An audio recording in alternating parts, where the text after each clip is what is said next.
மோடி தமிழகம் வந்தாரு. தமிழகத்துக்கு double engine Sarkar வேணும் அப்படின்னு சொல்லியிருக்காரு. எதற்கு டபுள் இன்ஜின் சர்க்கார்?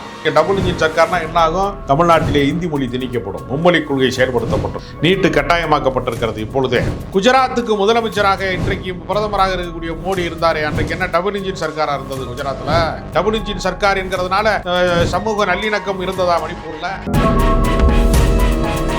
பாமகவின் கட்சி யாருக்கு சொந்தம் அப்படிங்கறத இன்னுமே முடிவாகாம இருக்க இந்த சூழல்ல அன்புமணி என்டிஏல போயிருக்காரு. பேனர்ல பாத்தீங்கன்னா மாம்பழ சின்னம் குறிப்பிடப்பட்டிருக்கு. ராமதாஸை புறக்கணித்து விட்டு தான் பாமக என்று அன்புமணி ஆட்டம் போட்டுக் கொண்டிருக்கிறார். முழுமையான பாமக யார் கையில் இருக்கிறது என்று தேர்தல் ஆணையம் இன்னும் அறிவிக்காத பட்சத்திலே இப்படி மாம்பழ சின்னத்தை போடுவது என்பதை முறையிடம் இல்ல. அவரு எப்படி எடுத்துக்கிறாரு அப்படின்னா, நம்ம தான் என்டிஏ கூட்டணிக்குள்ள இருக்கோமே, டெல்லியோட சப்போர்ட் நம்ம கிட்ட இருக்கு அப்படின்னு கூட அவர் நினைச்சிருக்கலாம் இல்லையா? இது டெல்லியால் உருவாக்கப்பட்ட கட்சியா பட்டாளி மக்கள் கட்சி?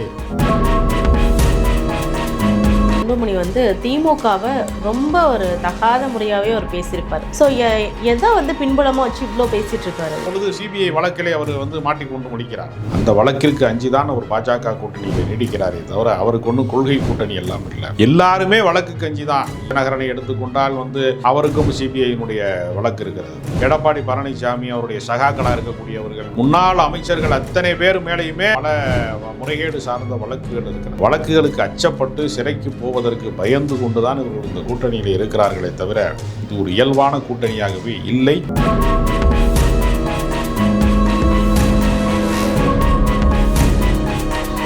ரிபல் மீடியா தமிழ் நேயர்களுக்கு வணக்கம். இன்றைய நேர்காணல்ல ஜேர்னலிஸ்ட் ராஜகம்பீர நம்மோடு இணைந்திருக்கிறார். தொடர்ந்து பேசுவோம். வணக்கம் சார். வணக்கம்.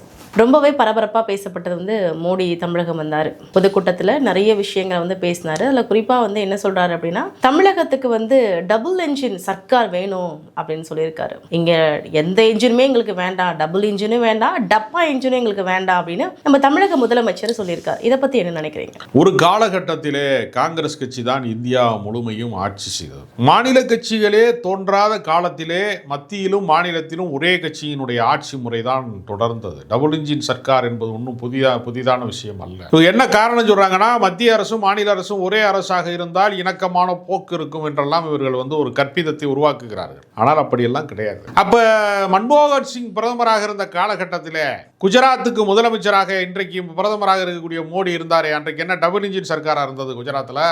அப்படி இல்லையே. காங்கிரஸ் தான் தமிழ்நாட்டை ஆண்டது. டபுள் இன்ஜின் சர்க்கார் தான். இப்போ மணிப்பூரில் டபுள் இன்ஜின் சர்க்கார் தான் நடந்துச்சு. மணிப்பூரில் மாநிலத்திலையும் பாஜக, மத்தியிலும் பாஜக இருந்துச்சு. தேவாலயத்தை உடைத்தார்கள். மெய்த்தீன மக்களும் குக்கியின மக்களுக்குமான இன மோதலை உருவாக்கினார்களே. ரத்த வெள்ளத்திலே மிதந்தார்களே. பெண்கள் படுத்தப்பட்டார்கள், புணர்வு செய்யப்பட்டார்கள், கொடூரமான வன்முறைகள் நடந்ததே. டபுள் இன்ஜின் சர்க்கார் என்கிறதுனால சமூக நல்லிணக்கம் இருந்ததா? மணிப்பூர்ல, குஜராத்திலே இருந்ததா? நல்லிணக்கம் இருந்ததா? பாஜக ஆளுகிற மாநிலங்களிலே ஏதாவது நல்லிணக்கத்திற்கான வாய்ப்பு இருந்ததா? இன்றைக்கும் குற்றங்கள் அதிகமாக நிகழக்கூடிய மாநிலங்களின் பட்டியலிலே இவர் குறிப்பிடக்கூடிய போதைப் பொருட்களினுடைய பட்டியலெல்லாம் அதிகம் புழங்கக்கூடிய இடத்துல உத்தரப்பிரதேசம் போன்ற வட மாநிலங்கள் தானே இருக்கிறது. எதற்கு டபுள் இன்ஜின் சர்க்கார்? என்னுடைய மாநிலத்திலே என் மாநில கட்சி தான் ஆள வேண்டும் என்று ஒருவன் நினைக்கிறான். எதற்காக நான் தேசிய கட்சியை ஏற்க வேண்டும்? தேசிய கட்சியை ஏற்க வேண்டிய அவசியம் எங்களுக்கு கிடையாது. எங்களுக்கு மாநில கட்சி தான் நன்மை செய்யும். தமிழ்நாட்டிலே மாவட்டந்தோறும் மருத்துவக் கல்லூரிகள் உருவாகி இருக்கிறது. 3 கிலோமீட்டருக்கு ஒரு பள்ளிக்கூடங்கள் உருவாகி இருக்கிறது. எத்தனையோ ஆரம்ப சுகாதார நிலையங்கள் இருக்கிறது. சாலை வசதி இருக்கிறது. இந்த அடிப்படை கட்டமைப்பை உருவாக்குவதற்கு உத்தரப்பிரதேசம் போன்ற மாநிலங்களே இன்னும் 50 ஆண்டு காலம் ஆகும்னு புள்ளி விவரங்கள் சொல்லுகிறது. ஆமா, தமிழ்நாடு வளர்ச்சி அடைந்த அளவுக்கு உத்தரப்பிரதேசமோ பீகாரோ மத்திய இதை நாம் சொல்லவில்லை. நாங்கள் ₹1 ஜிஎஸ்டி கட்டினால் எதற்கு 28 பைசாவை திருப்பி தரேன்னு கேட்டப்போ உத்தரப்பிரதேசம் வளரவில்லை, தமிழ்நாடு வளர்ச்சி அடைந்து விட்டது என்று மத்திய அரசினுடைய புள்ளி விவரம் தான் சொல்லுகிறது.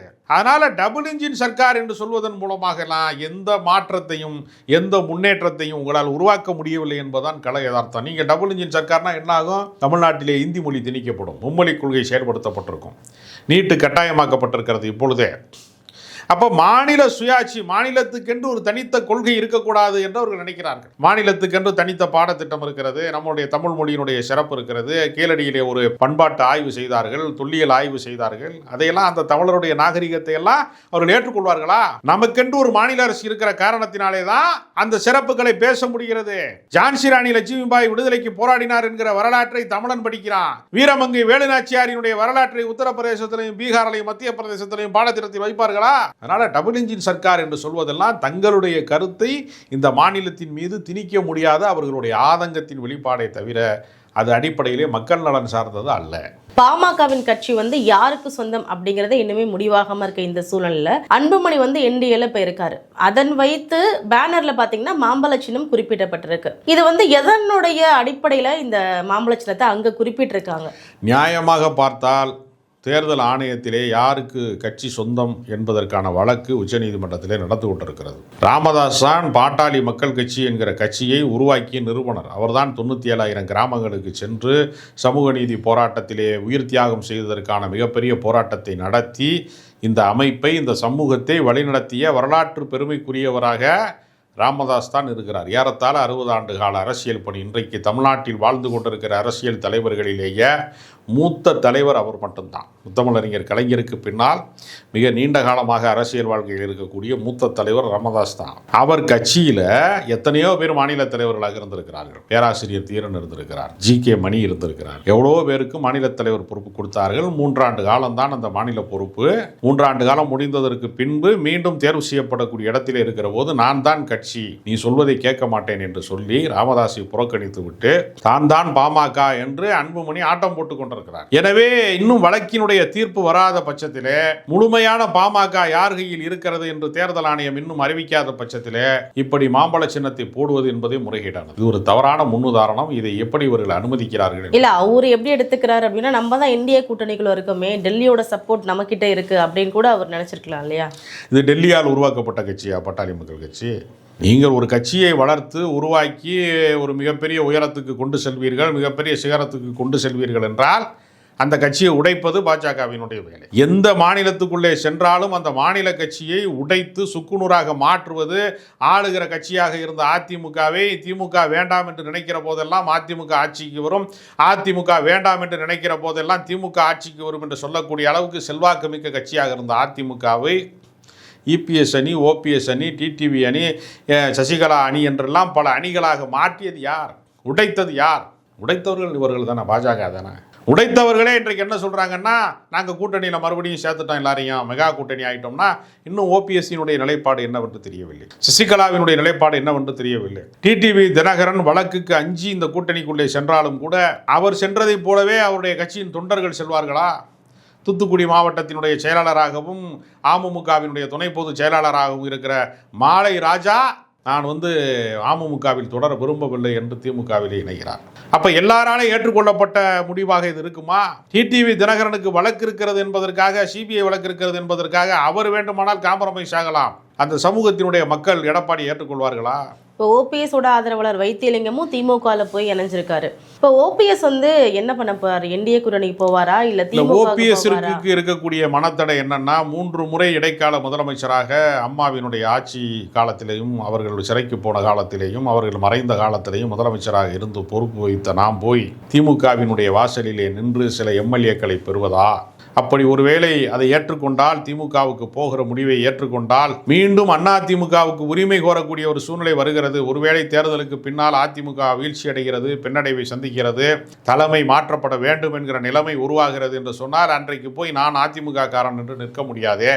அந்த காரணத்திற்காக, அந்த மனத்தடைக்காக திமுகவே அவரை வரவேற்ற போதும் உங்கள் ஆதரவாளர்களுக்கு சேர்த்து நாங்கள் எம்எல்ஏ சீட்டு தர்றோம் என்று சொன்னதற்கு பின்பும், நீங்கள் விரும்பினால் அடுத்த திமுகவினுடைய அமைச்சரவையிலே கூட உங்களுக்கு அமைச்சர் பதவி தருகிறோம் என்று கூட பேசி பார்த்து விட்டார்கள். ராஜ மரியாதையோடு உங்களை நடத்துவோம் என்று சொன்னதற்கு பின்பு கூட அவருக்கு ஒரு மனத்தடை இருக்கிறது. எப்படி எம்ஜிஆரை ஜெயலலிதாவை ஏற்றுக்கொண்ட நாம் எப்படி திமுகவிலே போய் இணைவது என்கிற மனத்தடை ஓபிஎஸ்க்கு இருக்கிறது. ஆனால் தாவேகாவிற்கு போகலாம் என்று அவர் நினைத்தாலும், கதவை தட்டினாலும், தற்குறிகளின் இயக்கமாக இருக்கிற தாவேகா ஒரு மூத்த தலைவரினுடைய வருகைக்கு முறைப்படி பேச்சுவார்த்தை நடத்துவதற்கு அந்த கட்சியில் எவனுமே இல்லை. கதவை பூட்டி கொண்டு சந்திரமுகி படத்திலே எப்படி அந்த கதாநாயகி தனிமையிலேயே இருப்பாலோ அப்படித்தான் விஜய் பனையூர் பங்களாவிலே இருந்து கொண்டு அரசியலை தீர்மானிக்க வேண்டும் என்று நினைக்கிறார். அவருக்கு ஒரு ஜனநாயக பண்பு இல்லை. இதே டிடிவி தினகரன் கூட தாவேகாவிற்கு போவதற்கு தயாராக இருந்தார். ஆனால் அவரோடு பேச்சுவார்த்தை நடத்துவதற்கு யாரும் முன்வரவே இல்லை. எனவே தாவேகா ஒரு தனித்தீவாக இயங்கிக் கொண்டே இருக்கிறது. அது ஜனநாயக இயக்கமாக மாறவே இல்லை. அப்படி மாறாத ஒரு சூழ்நிலை இருக்கிற பட்சத்திலே ஓபிஎஸ் எங்கு போவது என்று தெரியாமல் மதில் மேல் பூனையாக நின்று கொண்டிருக்கிறார். அவர் முடிவெடுக்க தயங்குகிற நேரத்திலே தள்ளி தள்ளி போகிறதே என்கிற கோபத்திலே, ஆத்திரத்திலே, இயலாமையிலே அவருடைய ஆதரவாளர்கள் வேறு வேறு கட்சிகளுக்கு சென்று கொண்டிருக்கிறார்கள். இப்போ அவை முடிஞ்சோடனே அமைச்சர் சேகர் பாபுவும் ஓபிஎஸும் வந்து கிட்டத்தட்ட ஒரு 15 நிமிஷத்துக்கு மேலே பேசினாங்க. அப்படிங்கும் பொழுது திமுகவோட கூட்டணி குறித்து அவங்க பேசியிருப்பாங்களா, திமுகவோட இணையறது குறித்து பேசியிருப்பாங்களா அப்படிங்கிற ஒரு சந்தேகங்களும் இங்கே எழுந்து வருது.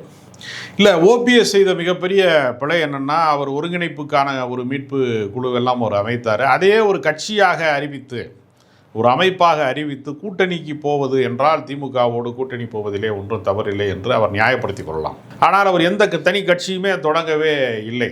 அவர் எந்த முடிவையும் எடுப்பதிலே அவர் தயக்கம் காட்டுகிறார். அவருக்கு ஏதோ ஒரு மனத்தடை இருந்து கொண்டே இருக்கிறது. அவருடைய தாமத அரசியலை பொறுத்தவரையில் உடனடி ரியாக்ஷன் ரொம்ப முக்கியமானது. நீங்கள் தள்ளி தள்ளி போட்டால் அரசியலுக்கு வந்து அது லாயக்கில்லை என்று அர்த்தம். நீங்கள் அதிரடியாக ஒரு முடிவை எடுக்க தெரியாதவர்களுக்கு தலைமை பண்பு என்பது கேள்விக்குறியாக மாறிவிடும். ஜெயலலிதாவுக்கு இருக்கக்கூடிய பெருமை எல்லாம் என்னவென்றால், அவர் அதிரடியான முடிவுகளை எடுப்பார். ஒருவனை பிடிக்கவில்லை என்றால் தூக்கி எறிவார். அவன் சரி என்று அடுத்த நிமிடம் தெரிய வந்தால் உடனே அவரை கட்சியில் சேர்த்துக் கொள்வார் என்கிற அதிரடி நடவடிக்கைக்கு புகழ் பெற்றவர் ஜெயலலிதா. இவர் அதற்கு நேர் மாறாக ஒரு மந்த கதியிலே வந்து முடிவெடுக்காமல் தள்ளி தள்ளி போடுகிறார். அதனால் அவருடைய ஆதரவாளர்களை இழந்து தனிமைப்பட்டு நிற்கிறார் என்றுதான் ஓபிஎஸ்ஐ பார்க்க வேண்டியிருக்கிறது. இந்த மதுராந்தகம் என்டிஏ பொதுக்கூட்டத்தில் பார்த்தீங்க அப்படின்னா அன்புமணி வந்து திமுகவை ரொம்ப ஒரு தகாத முறையாகவே அவர் பேசியிருப்பார். இன்னும் ஒரு 2 மாதம் தான் திமுக க்ளோஸ், இந்த ஆட்சியில் எதுவும் நல்லது செய்யலை, அந்த மாதிரி வந்துட்டு இது வரைக்கும் பேசாததெல்லாம் அவர் அங்கே பேசியிருப்பார். ஸோ எதை வந்து பின்புலமாக வச்சு இவ்வளோ பேசிகிட்டு இருக்காரு அவர்? ராஜாவை மிஞ்சிய ராஜ விசுவாசம் என்று சொல்வார்கள். நான் தான் உங்கள் கட்சிக்கு ரொம்ப உண்மையானவன் என்று காட்டிக்கொள்வதற்கு அவருக்கு 2 நெருக்கடி இருக்கிறது. ஒன்று, கட்சி அங்கீகாரம் வந்து பாஜக மத்திய அரசாங்கத்தினுடைய அதிகார அமைப்பின் கீழ் இருக்கிறது. ஏறத்தாழ தேர்தல் ஆணையம் என்பது இன்றைக்கு மத்திய அரசாங்கத்தின் கட்டுப்பாட்டிலே பாஜகவின் கட்டுப்பாட்டிற்கு போய்விட்டது என்கிற விமர்சனம் வருகிற பட்சத்தில் தேர்தல் ஆணையம் தான் அவருக்கு சின்னத்தை தர வேண்டும். இந்த கட்சியை அங்கீகரிப்பது என்பது அவர்கள் கையிலே இருக்கிறது. இன்னொரு பக்கம் பார்த்தால் அவரால் வந்து இப்பொழுது சிபிஐ வழக்கிலே அவர் வந்து மாட்டிக்கொண்டு முடிக்கிறார். அவர் சுகாதாரத்துறை அமைச்சராக இருந்தபோது மருத்துவக் கல்லூரி வழங்கியதிலே தனியார் மருத்துவக் கல்லூரியினுடைய அனுமதியிலே மிகப்பெரிய அளவிலே பணம் வாங்கினார், முறைகேடு செய்தார் என்ற ஒரு வழக்கு இருக்கிறது. அந்த வழக்கிற்கு அஞ்சுதான் அவர் பாஜக கூட்டணியில் நீடிக்கிறாரே தவிர அவருக்கு ஒன்றும் கொள்கை கூட்டணி எல்லாம் இல்லை. எல்லாருமே வழக்குக்கு அஞ்சு தான். நீங்கள் வந்து தினகரனை எடுத்துக்கொண்டால் வந்து அவருக்கு சிபிஐயினுடைய வழக்கு இருக்கிறது. அதே மாதிரி நீங்கள் பார்த்தீங்கன்னா எடப்பாடி பழனிசாமி, அவருடைய சகாக்களாக இருக்கக்கூடியவர்கள், வேலுமணியாக இருக்கிறவங்க, விஜயபாஸ்கர், முன்னாள் அமைச்சர்கள் அத்தனை பேர் மேலேயுமே பல முறைகேடு சார்ந்த வழக்குகள் இருக்கிறது. இந்த வழக்குகளுக்கு அச்சப்பட்டு சிறைக்கு போவதற்கு பயந்து கொண்டு தான் இவர்கள் இந்த கூட்டணியில் இருக்கிறார்களே தவிர இது ஒரு இயல்பான கூட்டணியாகவே இல்லை. அதனால் வந்து தன்னுடைய விசுவாசத்தை காட்டுவதாக நினைத்து கொண்டு போதை கலாச்சாரம் எல்லாம் பெருகிவிட்டது என்றெல்லாம் கூட அன்புமணி பேசினார். ஆனால் வேடிக்கை என்னவென்றால், வெளிநாடுகளிலே இருந்து போதைப் பொருள் இந்தியாவிற்குள்ளே இறக்குமதி ஆவதற்கு மிக மிக முக்கியமான காரணம் குஜராத்திலே இருக்கக்கூடிய அதானியினுடைய முந்த்ரா துறைமுகம் என்று சொல்லக்கூடிய துறைமுகம்தான். அங்கே வந்து 3000 கிலோவுக்கு மேலான போதைப் பொருட்கள் பிடிபட்டது. அது 20 கோடிக்கு மேலானதாக இருக்கக்கூடும் என்றெல்லாம் அந்த காலகட்டத்திலே பேசப்பட்டது. 2021 பிடிபட்டது. எல்லாவற்றிற்கு பின்னாடி மத்திய அரசாங்கத்தினுடைய அனுமதியோடு தான் இந்த போதைப் பொருட்கள் எல்லாம் புழங்குகிறது என்கிற குற்றச்சாட்டு ஏற்கனவே வந்துவிட்டது. இதை தடுக்க வேண்டிய இடத்திலே இருக்கிறவர்கள் அதானியினுடைய துறைமுகத்தை வந்து நீங்கள் வந்து ஏற்கனவே அரசாங்கத்துக்கு சொந்தமாக இருக்கிற துறைமுகத்தை அதானி துறைமுகமாக மாற்றினார்கள். அதன் வழியாகத்தான் இந்தியா முழுக்க போதை பரவி கிடக்கிறது.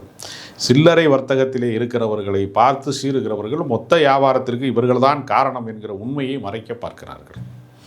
இப்போ வந்து என்டிஏ கூட்டணியில் இருக்கிற அத்தனை கட்சிகளும் ஏதோ ஒரு செக் வைக்கப்பட்டிருக்கு, இல்லைனா வந்து ஒரு டிமாண்ட் இருக்குது, ஏதோ ஒரு வழக்கு இது சம்மந்தமாக இந்த கூட்டணி வந்து நிர்பந்திக்கப்பட்டிருக்கு அப்படிங்கிற மாதிரியான கருத்துக்களை நீங்கள் சொல்கிறீங்க.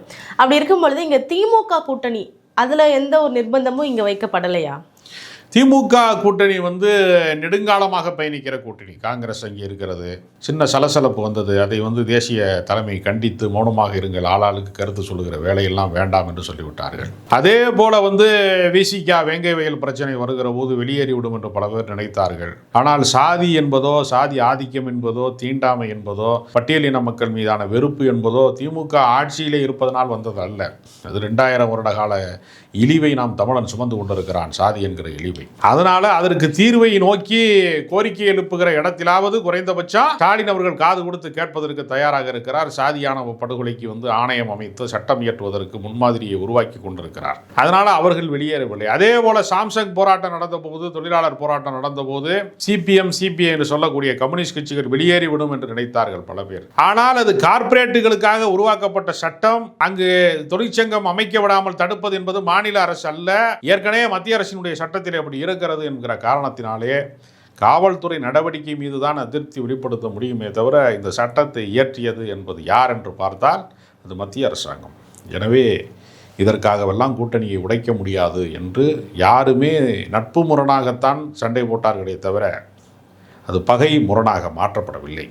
அப்படி பகை முரணாக மாற்றப்படாத பட்சத்தில் இந்த கூட்டணியை யாராலும் உடைக்க முடியவில்லை என்று சொல்லுகிற போது அந்த கூட்டணி நீண்டகால கூட்டணியாக இருக்கிறது, கான்கிரீட் கூட்டணியாக இருக்கிறது, உறுதிமிக்க கூட்டணியாக இருக்கிறது என்பதனால அதிலே பெரிய சலசலப்பில்லை. புதிய கட்சிகள் அங்கே வருவதற்கு தயாராக இருக்கிறது. மக்கள் நீதி மையம் வந்திருக்கிறது.